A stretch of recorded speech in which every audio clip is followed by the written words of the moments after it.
Achados arqueológicos que contam história e ajudam a entender melhor hábitos e culturas de povos que viveram há milhares de anos. O programa de hoje convida você a conhecer o patrimônio arqueológico encontrado às margens da BR-101, em Cabeçudas, no município de Laguna, no sul de Santa Catarina. Sítios arqueológicos são locais onde há vestígios de atividades humanas ocorridas em tempos remotos. Pinturas, utensílios, edificações, túmulos, instrumentos de caça e pesca ou outras evidências de hábitos e costumes de um passado histórico.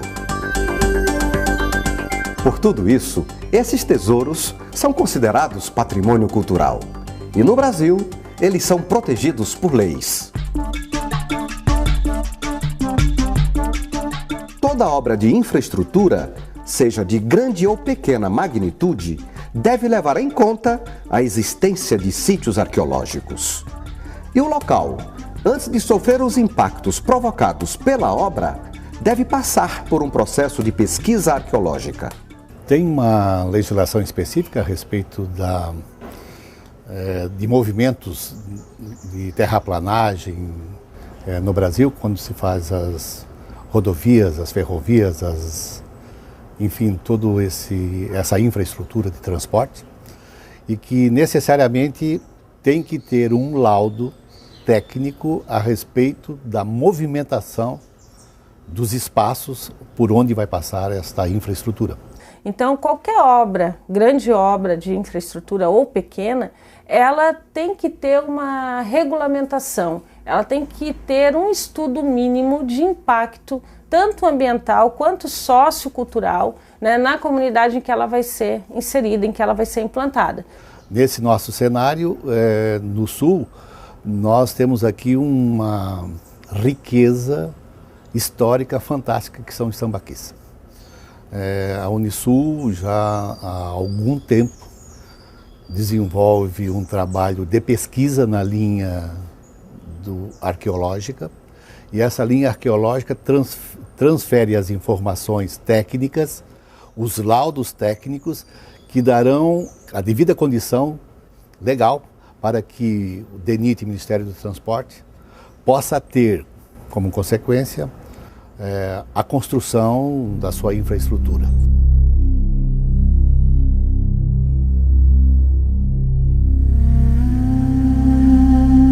As normas ambientais do país têm avançado muito.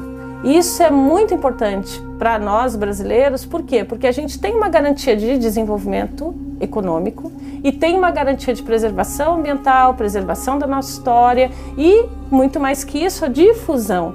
Essas obras possibilitam o conhecimento da população, possibilitam que a população se aproprie da sua história, se aproprie do seu meio ambiente. Então isso é interessante e é importantíssimo. Importantíssima foi a descoberta realizada pela Unisul nas obras de duplicação da BR-101 em Santa Catarina.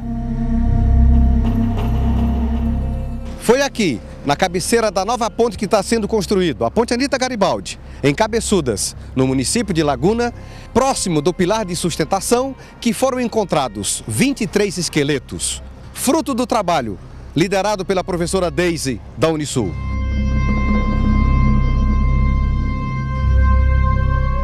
Esse sítio nós encontramos uma grande área funerária, é um local de ritual, de sepultamento e de demonstração desse ritual sendo exercido por essa população há pelo menos 4.000 anos atrás. Então a gente viu ali não só os sepultamentos, mas todo o ritual funerário em volta do morto e os movimentos pós-morte. E o mais interessante foi nós termos retirado o indivíduo lá embaixo, quase 3 metros de profundidade, já no lençol freático, demonstrando não só o início do sambaqui, quer dizer, um sepultamento inaugural, né? Quer dizer que a população fez um primeiro terraço, sepultou o seu primeiro morto naquele terraço e que naquele momento em que isso ocorreu havia uma praia, um lugar seco. Então, quer dizer, você está percebendo não só o movimento cultural, mas também o movimento ambiental. Então, olhe bem, nós estamos falando da pré-história, nós estamos falando ainda, talvez, na idade do homem da pedra lascada, da pedra polida, e que por aqui tiveram a sua vida, como nós estamos tendo a nossa vida hoje. Duas curiosidades sempre que vejo um filme da série Indiana Jones. Primeira, quais são as técnicas utilizadas para determinar a idade exata dos achados arqueológicos? E segunda, como se faz para conservar esses tesouros após a escavação? Sobre a datação, fala a professora Daisy. O Indiana Jones ele é uma representação do arqueólogo do século XIX. Ele busca o objeto, né? Então, aquele objeto que ele busca normalmente já tem uma data em si. Por quê? Porque ele vai nas pirâmides do Egito ou da Guatemala, ou então já tem um elemento histórico agregado a ele. Na pré-história a gente utiliza a datação em carbono 14. A datação em carbono 14 ela vai mostrar o número de partículas de carbono que existe no carvão, no osso, normalmente agregado a material orgânico, e a partir dali ele vai dizer quantos anos tem. Todos nós temos uma espécie de relógio radioativo. Então você se alimenta de animais, de vegetais, e isso fica marcado no teu corpo, né? E no momento que você está vivendo, você está acumulando carbono 13, carbono 14, né, dentro do teu organismo. No momento que tu morre, esse acúmulo para. Nesse momento que a gente vai fazer a datação, a gente vai ter exatamente a data da morte daquele indivíduo, né? A mesma coisa, outro tipo de datação que a gente usa, por exemplo, para datar sedimentos de sítios arqueológicos, é a luminescência oticamente estimulada, que é a LOI. O que a gente busca? A gente busca no sedimento que não pega luz num tubo grande, a gente bate esse tubo, pega o sedimento lá dentro e manda para o laboratório vai identificar o último momento em que esse material recebeu luz. Então, a LOI é um tipo de datação, carbono 14, então, trabalha com esse relógio radioativo que para no momento em que aquele indivíduo ou aquela matéria orgânica morre, né? E a gente data a partir daí. E sobre as técnicas de conservação, fala a professora Matilde. Ou seja, fundamentalmente el proceso de conservación no es una cosa que se possa decir que es muy complexa, no, mas ela tem muitos cuidados. Nós temos que, antes de retirar esos objetos, saber cuáles son los objetos, qué tipo de material estamos trabajando, porque si es madera, si es metal, si es pedra, eles têm una forma de ser preservados diferente. Entonces, inmediatamente se hace esa metodología, ya se puede pensar en retirarlos y dar condiciones de retirarlos dentro de su hábitat original, o sea, yo no puedo retirar una pedra o una madera de un lugar con agua salgada y dejarlo secar, porque esa agua me va a crear, al salir esa agua me va a crear una salinización que va a hacer con que estos materiales se deterioren. Posteriormente, eu levo eles para el laboratorio, faço una desalinización de esos materiales, que es un proceso muy lento, mas es relativamente fácil, até que eu adquiera llamemos así, un equilibrio entre el ambiente en el que les van a estar. También hacemos una metodología de limpieza y conservación, entonces dependiendo del material hay diferentes tipos de limpieza, limpiezas mecánicas, limpiezas químicas, y después se hace todo un trabajo de conservación.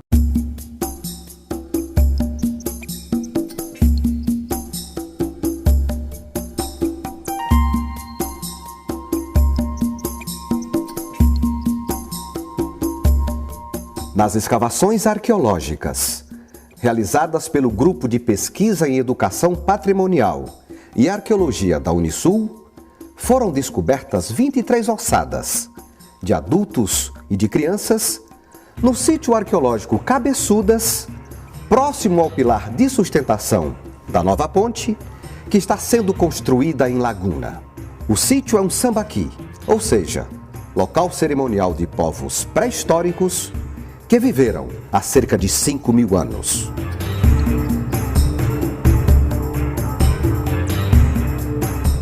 Nós temos mais de 100 sambaquis em volta da lagoa, né, do Complexo Lagunar Sul de Santa Catarina. 100 sambaquis com datas que variam de 8.000 até 1.000 anos depois de Cristo. Então nós temos muita história para ser contada.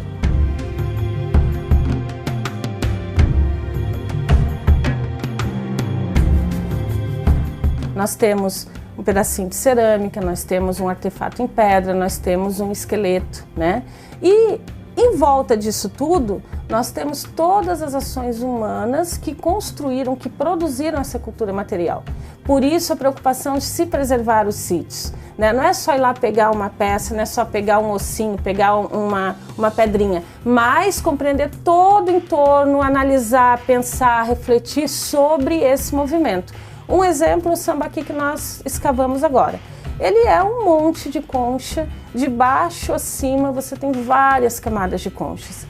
Cada camada daquela representa um momento da história daquela população, representa um movimento social, representa um movimento ritual em respeito aos ancestrais que estão ali enterrados, representa um movimento de unidade social quando a população se reúne em volta de um elemento ancestral, mas ao mesmo tempo se socializa e constrói todo um ambiente de unidade. As aldeias se juntavam para aquele momento, né? Como nós hoje no Dia dos Mortos, né? Quantas pessoas saem de casa no dia 2 de novembro para rever os amigos que vão ao cemitério? É um movimento social. Então, esse material, toda a divulgação que está sendo feita sobre ele, auxilia nesse trabalho de entrar em contato com a comunidade e mostrar para eles o que a gente está fazendo. Ou seja, é tirar o conhecimento que é exclusivamente acadêmico e levar para fora da academia. Eu acho que é importante frisar 3 aspectos da pesquisa arqueológica que são fundamentais.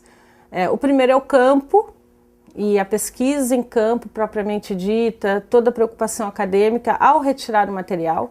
O segundo é o material em laboratório, a preocupação na manutenção e conservação desse material.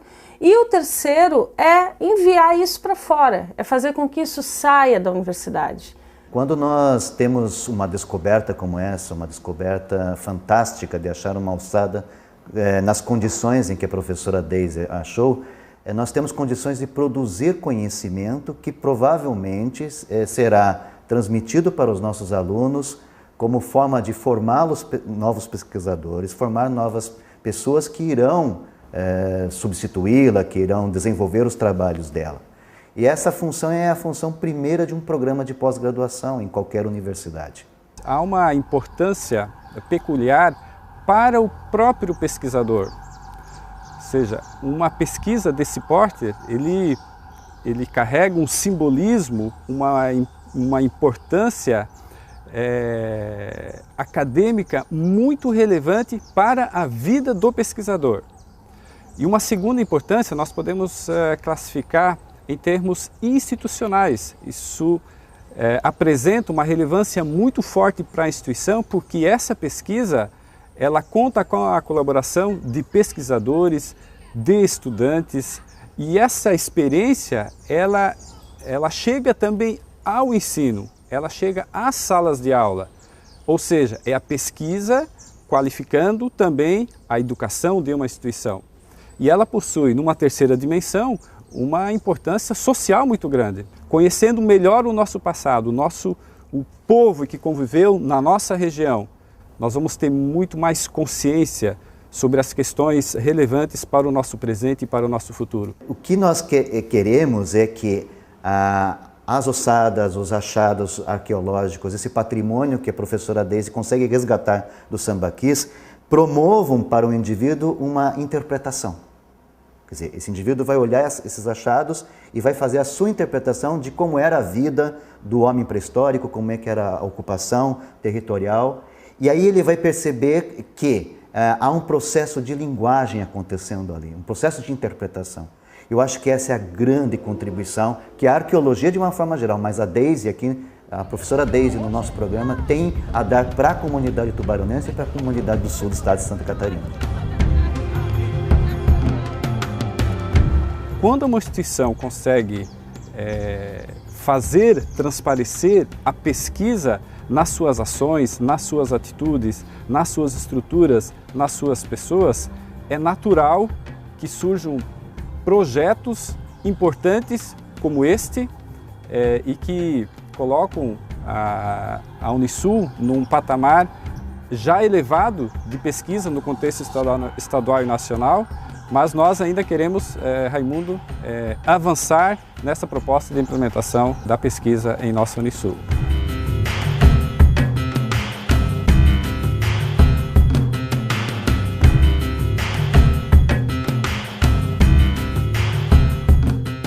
O programa hoje destaca o grupo de pesquisa em Educação Patrimonial e Arqueologia da Universidade do Sul de Santa Catarina.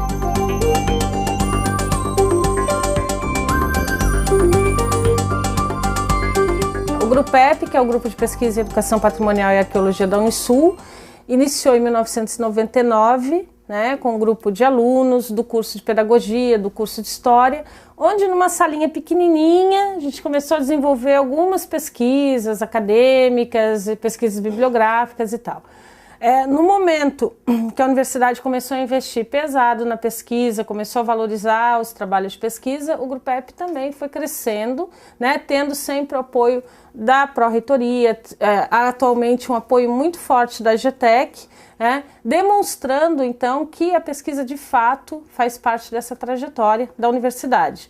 E o GRUPEP, liderado pela professora Deise, localizou um valioso patrimônio arqueológico na cabeceira da ponte Anita Garibaldi, que está sendo construída em Cabeçudas, no município de Laguna, no sul do estado. Esse trabalho, na realidade, ele está em andamento desde agosto, desde a montagem do projeto.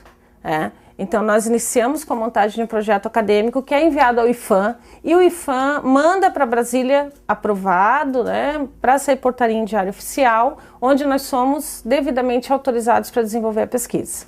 E durante o processo de pesquisa, de um mês, basicamente, nós tivemos, assim, muito material retirado do Sambaqui. E todo ele foi trazido aqui para a Unisul. Agora, a análise desse material vai levar, no mínimo 12 meses. Porque nós temos que analisar todos os sedimentos, temos que mandar fazer as datações, temos que analisar todos os esqueletos. Essas análises são demoradas, alguns esqueletos ainda serão escavados aqui no laboratório. Nós temos pelo menos um indivíduo inteiro e um bebê que a gente trouxe a estrutura toda, fora as outras partes de alguns esqueletos que estavam muito deteriorados, que a gente optou por trazer inteiro para conseguir escavar aqui, como crânio, como a coluna vertebral, como pelve. Então, assim, teve vários elementos que foram retirados inteiros e trazidos para cá. Quando nós olhamos para o passado e vemos que houve um resquício dessa ocupação, e esse resquício pode ser visto, observado, analisado no projeto ou na extensão, nos cursos que o GRUPEP pode realizar, nós vamos ter condições de entender que também nós temos um papel importante no espaço que nós ocupamos hoje. E isso eu acho fundamental para qualquer formação de um indivíduo consciente na sociedade atual. Isto é arqueologia, o ramo da ciência que estuda o modo de vida das sociedades humanas através de vestígios materiais e das modificações que imprimiram no meio em que viveram. A arqueologia hoje é um projeto estratégico dentro da universidade, porque além dela desenvolver a pesquisa e facilitar que o aluno da sala de aula possa ter toda a experiência em um laboratório de arqueologia, nós temos também a difusão dessas pesquisas para além da universidade, que envolve as comunidades no entorno.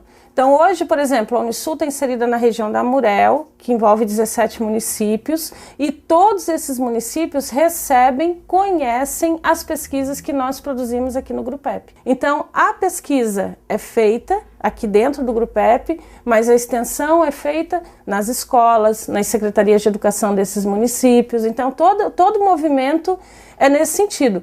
O grupo coordenado pela professora Deise está dando uma contribuição científica para a região, para a nossa cidade, para a nossa região, para Santa Catarina e para o Brasil, muito forte, porque com ele nós temos condições e capacidade de desenvolver, a partir desse acervo, desenvolver todas as condições de pesquisa dentro da universidade. A pesquisa é a mola propulsora de uma instituição que quer ser universidade. E a partir desse entendimento, a partir desse convencimento estratégico da reitoria da Unisul, nós organizamos estruturas para que essas estruturas pudessem dar apoio para as pesquisas da universidade. Além disso, precisaremos também desenvolver nossos pesquisadores, atrair mais pesquisadores, ou seja, nós precisamos e estamos criando na Unisul uma cultura, um ambiente que respira pesquisa. Nessa gestão a gente percebe um crescimento nessa vontade de desenvolver a pesquisa, tanto acadêmica quanto aplicada. A pesquisa aplicada como um pilar de sustentabilidade da universidade dá para nós as condições de sermos uma instituição, e é isso que eu dizia aos membros da CAPES da CNPq, de nós querermos e podermos nos colocar entre aquelas instituições de ensino superior brasileiro no cenário das universidades pesquisadoras. Educação permanente com foco na pesquisa. Modelo de gestão estratégica da Unisul no projeto de universidade referência. E esse modelo, fundamentado na pesquisa aplicada, na pesquisa científica e na pesquisa aplicada, vai nos dar a possibilidade de nós termos, deixa eu falar um pouco em economia, produtos de ensino de pesquisa e de extensão, tanto na linha presencial como na linha virtual. Esse é um grande referencial para, a partir do próximo ano, deflagrarmos um processo voltado para aquilo que nós estamos chamando de, o mundo inteiro já faz, educação permanente. Educação permanente já é uma realidade na Unisul. A Bruna, antes de entrar na Faculdade de História, fez o ensino médio no Colégio Deon, órgão complementar da universidade. Entrei na universidade, na Unisul, na Faculdade de História. No primeiro semestre já comecei com um projeto de pesquisa aqui na universidade, com o artigo 170. Já comecei elaborando um projeto. No início era sobre o estudo das arcadas dentárias, depois passei para a educação patrimonial, que hoje é o meu foco de pesquisa e é onde eu estudo mais sobre o assunto e onde eu atuo mais, que é na área de educação patrimonial. Eu trabalhei nas escavações do sítio arqueológico, estou auxiliando na questão de organização do laboratório, que todo mundo faz o seu trabalho nesse momento, mas como é um projeto muito grande, que vai ter muita análise ainda pela frente, então eu também vou estar participando no decorrer desse projeto. Quando eu percebo um exemplo como este, em que a estudante é fruto da casa, produz pesquisa com a nossa professora e provavelmente vai eleger como probabilidade de formação futura de ser um mestrado e seu doutorado da própria universidade, eu acho que isso representa o que a universidade está buscando. A Bruna já está nessa condição junto com outros colegas que também cursaram aqui. Eu sou ainda um exemplo vivo. Eu estudei no Colégio Deon em 1954, 55, 56, 57, 58, quando era Ginásio Sagrado Coração de Jesus, e em 58 se transforma em Colégio Deon. Eu fiz a minha faculdade na FESC, na Fundação Educacional, minhas duas faculdades. Tenho a felicidade hoje de, depois do meu mestrado, a especialização, mestrado, doutorado, ser o reitor da universidade. Nós permanentemente temos que nos colocar numa dimensão de inovação e de constante visualização do conhecimento. E essa universidade vai oferecer isso para todos.